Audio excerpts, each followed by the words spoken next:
Okay, it's March and Depop have decided to run free seller fees deal. This is great.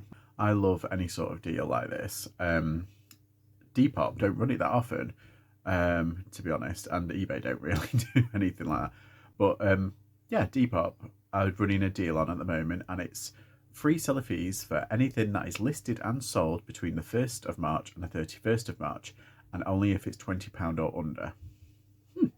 There's the rules. I just want to read through some of the small print just to make sure it's right. Okay, so the overview. Depop selling fee of 10% will not be applied to any item listed and sold for £20 and under between the 1st of March and the 31st of March. That's the offer period. And the item has to be listed in the UK and sold in the UK.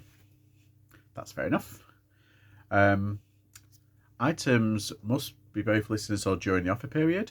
Items listed before the offer period are excluded, obviously, including listings which were originally created pre 1st of March and then edited, so bumped up during the line. That will not count. Included items that are listed within the offer period and are priced above £20, but then edited to £20 or under. So you can't put something up for £30 and then halfway through put it at like £20 because it just won't work. It will also exclude items with a listing price of above £20 that are sold for 20 or less. So if you take an offer on something that was, say, 25 and you took an offer of like, say, 18, 19 quid, that won't apply because it was listed as over £20. So it's got to be listed under £20, it's got to sell for under £20. The selling fees, there's going to be none.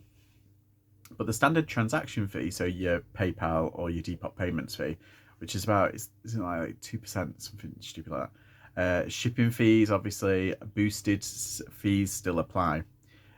These offer TCs may be modified, suspended or cancelled. So there's the, what's it? Now, how to make this worthwhile. So if I put these Uggs up for £19.99, say, and I get an offer of £15 plus, say, like £4.50 postage, so that's £19.50 altogether. It goes beyond underneath the, underneath the threshold. I would only have to pay for, obviously, the shipping and plus the processing fee and transaction fee, and that would be it. So that's fine.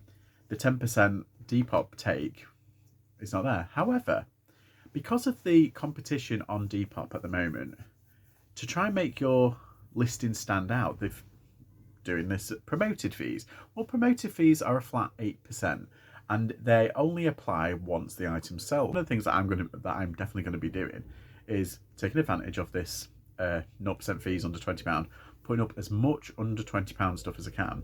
Usually it's low value item stock that are quite sticky as well, and they don't sell very well. So if I put them up for less than £20, obviously, and then I promote the listings, and if they sell, I would have to pay the 8% plus the everything else that kind of goes along with it. So I would still be 2% better off. Plus they've got a more likelihood of selling because they've been promoted, technically.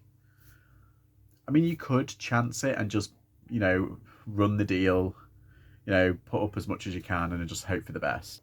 I've started to really understand the get it up, get it gone mentality that a lot of Depoppers have, and it doesn't matter what their margins are. It seems like their margins are like increasingly small.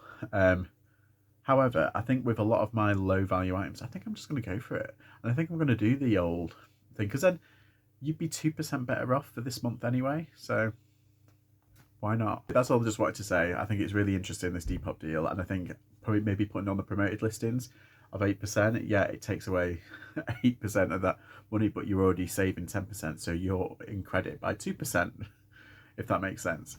So yeah, I think that's a good idea, and I think I'm going to try it because I'm starting to really appreciate the churn and burn mentality of like putting stuff up and trying just getting it gone. Yeah, freeing up extra cash for you, and it's a great way just before the spring to do a load of spring cleaning of all your sticky stock, which I think is great. Personally, I think Depop have done something quite clever, putting this on for the whole of March in the same month that Poshmark is launching in the UK. It might just kneecap Poshmark a little bit. Wouldn't be surprised if eBay came out with something like this. But it's not going to be only to private sellers. If it's not to business sellers, then what's the point? It's going to incentivize a lot of sellers to put up a lot of low value stock. And just because Depop aren't getting the seller fees for that, they might still get the seller fees for items that are over £20. And that transaction fee, Depop payments, remember, takes a little cut. So they've obviously equated it in their numbers before they've even thought about doing this. But what are you going to do? Let me know in the comments below. And yes, please like and subscribe, and I'll see you soon. Bye.